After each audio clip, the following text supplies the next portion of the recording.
Manually first time try করতেছি role এবং পিচটা। হয়তো ড্রোন ফলো করতে পারে আমি জানি না। চলেন শুরু করি, তারপরে দেখা যাক। ফার্স্ট ট্রাই, বাট প্রথমেই তো ড্রোন ফেলে দিছিলাম প্রায়। Again try.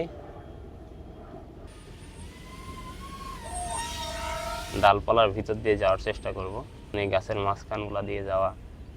ফাস্ট যাওয়া যায়, বাট স্লোটা টাফ। ফাস্ট যাওয়া আর স্লো যাওয়াটা ডিফারেন্ট। যেমন আমি যে গ্যাপের মধ্যে দিয়ে যাই, এই ভিডিওতে চেষ্টা করলাম একটু স্লো ফ্লাই করার জন্য গাছপালার ফাঁক দিয়ে, বিশেষ করে এই কন্ট্রোলারটার মাধ্যমে। কারণ কি, দিস ইজ কোয়াইট টাফ আপনি যখন এরকম ম্যানুয়ালি ইউজ করবেন, কারণ এটা পড়ে যাওয়ার ভয় থাকে অনেক বেশি।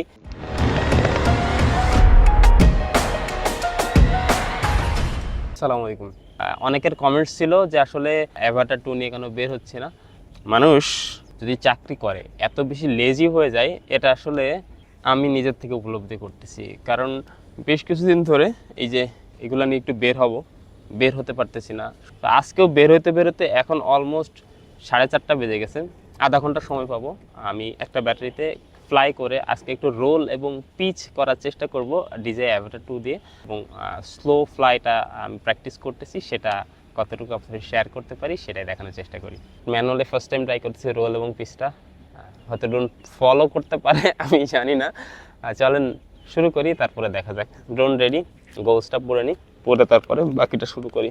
আজকের এখানে আলটিটিউড দেখাচ্ছে মাত্র 150 মিটার। এই জায়গাটা আগেও দেখছেন আপনারা, ওড়াইছি এর আগে।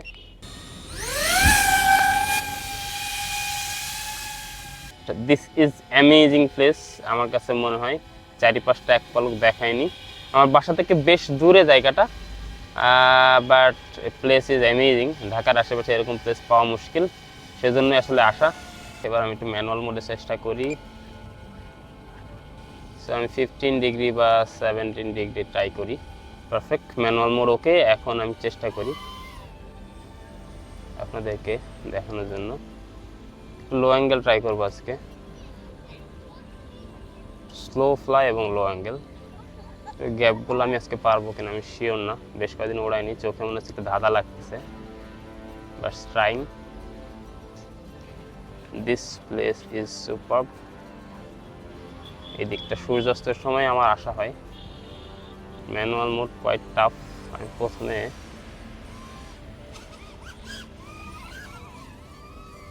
ভাই ফার্স্ট ট্রাই, প্রথমেই তো ড্রোন ফেলে দিছিলাম প্রায়।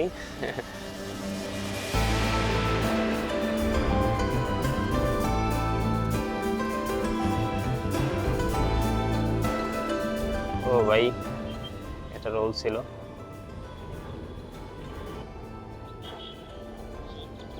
এগেইন ট্রাই,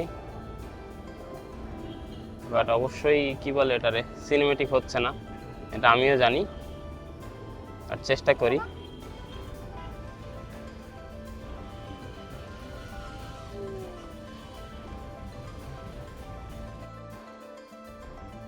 ভাই চ্যালেঞ্জিং, চেষ্টা করতে হবে আস্তে আস্তে। কারণ এই ম্যানুভারগুলো এবং পিচ রোলের যে ব্যাপারটা, এটা আসলেই চ্যালেঞ্জিং, না চেষ্টা করা পর্যন্ত মুশকিল।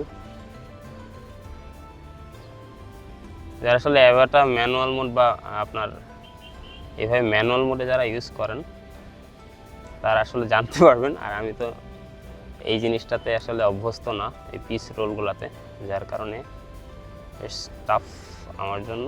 তারপরেও চেষ্টা করে যাচ্ছি। ওকে,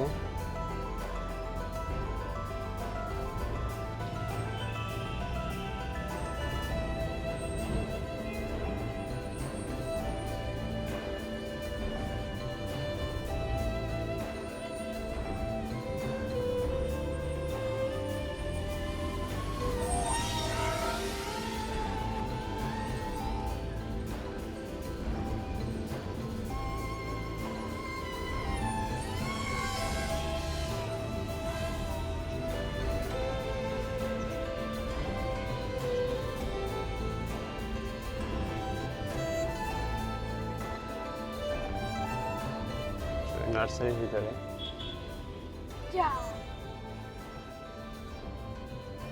হারাই গেছে। পাইছো?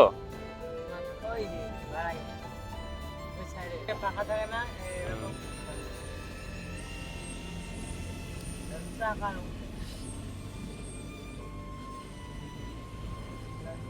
সো স্লো ফ্লাইট আসলে যারা করেন তারা জানেন।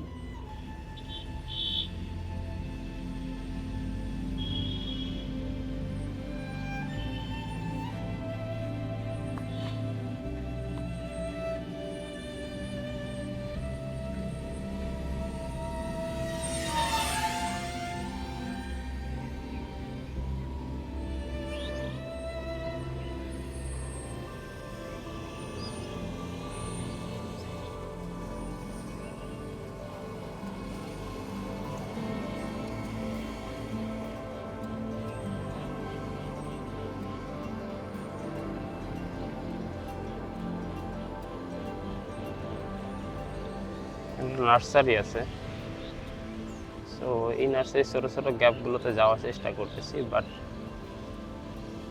এখনো সাহস করতে পারতেছি না ছোট গ্যাপগুলোতে, কারণ ছোট গ্যাপগুলোতে প্র্যাকটিসের জন্য যথেষ্ট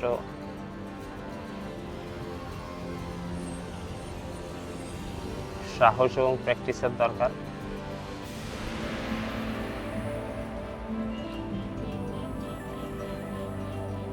এটা আসলে আরো প্র্যাকটিস এবং সাহস ছাড়া মুশকিল। এই স্লো ফ্লাইটটা পার্সোনালি আমার খুব পছন্দ, এটাই চেষ্টা করব, কারণ কি ম্যানুয়ালি যদি স্লো ফ্লাইটটা করা যায় তাহলে ইনডোর শ্যুটগুলোতে অনেক বেশি কাজে দেয়, আর সেটাই আস্তে আস্তে, এবং আমি বিশেষ করে রিসোর্টের শ্যুটগুলো করার চেষ্টা করতেছি। সো সেইখানে আসলে এই স্লো ফ্লাইট বা ইন্টারনাল স্লো ফ্লাইটগুলো খুব বেশি কাজে লাগবে, যেটার জন্যই আসলে এই চেষ্টাটা করা। সো যারা আসলে এই বিষয়গুলো জানেন না, আমার লো ব্যাটারি সিগন্যাল দিয়ে দিয়েছে, সেটা নিয়ে আসতে হবে, কিছু করার নেই, but trying slow fly roll pitch আসলে দুইটা করছি, এটাতে আজকের মতো এন্ড, কারণ আগে হলো মোশন কন্ট্রোলে আমার একটু প্র্যাকটিস করার দরকার আছে। তো আজকে একটু স্লো ফ্লাই চেষ্টা করি আপনাদের সাথে, বিশেষ করে গাছপালার মাঝখান দিয়ে যাওয়ার ক্ষেত্রে। সো আমি যদি গাছের মধ্যে একটু ঢোকার চেষ্টা করি, ভিতরে ঢুকতে চাচ্ছি বাট এখনো সাহস করে উঠতে পারছি না। আর কয়েকদিন পর এই যে ডালপালার ভিতর দিয়ে যাওয়ার চেষ্টা করব, বাট আপাতত চেষ্টা করতেছি স্লো ফ্লাইটটা আপনাদের সাথে শেয়ার করার জন্য আসলেই কেমন। যেমন এই গাছের মাঝখানগুলো দিয়ে যাওয়া, ফাস্ট যাওয়া যায়, বাট স্লোটা টাফ। ফাস্ট যাওয়া আর স্লো যাওয়াটা ডিফারেন্ট, যেমন ফাস্ট একটা ব্যাপার আর স্লো আর একটা ব্যাপার। যেমন আমি যে গ্যাপের মধ্যে দিয়ে যাই,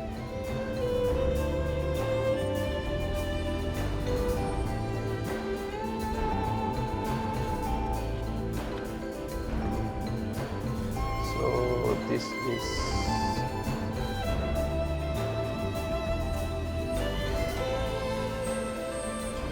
so ব্যাটারি লো, নিয়ে আসতে হবে, উপায় নেই। 17% সিগন্যাল।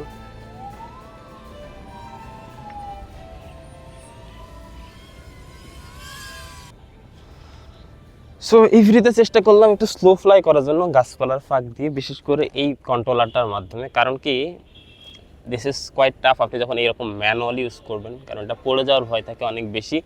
ইভেন কয়েকটা ফ্লাই তো খুবই খুবই রিস্কি ছিল, চেষ্টা করেছি আপনাদের সাথে শেয়ার করার জন্য, বাট একটা ভিডিওতে আমি একটা করে চেষ্টা করব যে আপনাদের ম্যানুভারগুলো বা বিশেষ করে রোলিং পিচ যেগুলা রোলগুলো এগুলো আরও বেশি শেয়ার করার জন্য। বাট এটা নিয়ে যখন যদি সিমুলেটার কোনো একটা সিমুলেটারে আসলে এইটার কানেকশন করা যেত, বিশেষ করে গুগলস 3টা, তাহলে আসলে সিমুলেটারে গগলসে ইউজ করার এক্সপিরিয়েন্স পাওয়া যেত। বাট কম্পিউটারে ইউজ আর সিমুলেটারে আর গগলসে ইউজ করার মধ্যে অনেক তফাৎ আছে, যেটা আসলে ফিল করতেছি। যেমন কয়েকটা রোল করতে অলরেডি দেখছেন যে আসলে আমি সিমুলেটারে খুব ভালো রোল করি মোটামুটি, বাট এইখানে আসলে কোয়াইট হেজিটেটেড আসলে যদি পড়ে যায় কিনা, যেহেতু একটা টেনশন তো থাকেই, একটা মানে ভালো অ্যামাউন্টের একটা ব্যাপার থাকে, এটা একটা ব্যাপার। এই জন্যই তো এই ছিল এই ভিডিওটার মধ্যেই। আসলে নেক্সট ভিডিওতে চেষ্টা করব আরও ফাস্ট কীভাবে করার জন্য রোলগুলো আরও বেটারভাবে করতে পারি, আপনার সাথে শেয়ার করতে পারি, সেটা আশা করি ছোটোখাটোর মধ্যে স্লো ফ্লাই বা গাছের নিচ দিয়ে বিশেষ করে ম্যানুয়ালি যারা ইউজ করেন তাদের যখন ইউজ করবেন কতটুকু হেল্পফুল হবে এতটুকু চেষ্টা করেছি। বাট আজকের উদ্দেশ্য যেটা ছিল যে আমি আসলে গাছের মধ্যেও ম্যানুয়ালি খুব স্লোলি মুভমেন্টগুলো যেন করতে পারি কিনা সেটা একটু দেখার জন্য চেষ্টা করছি। বাট অতটা সাকসেস না হলেও জাস্ট ট্রাইং, আস্তে আস্তে আপগ্রেড হবে। আগে তো এখানে খুব ফাস্ট ফ্লাইট দেখেছেন আপনারা, বাট আজকে স্লো ফ্লাইটের চেষ্টা করেছি। যদি ভালো লেগে থাকে অবশ্যই লাইক কমেন্ট শেয়ার করে দিন, অবশ্যই পরবর্তী ভিডিওর জন্য সাবস্ক্রাইব করে রাখেন। দেখা হচ্ছে পরবর্তী ভিডিওতে। আল্লাহ হাফেজ।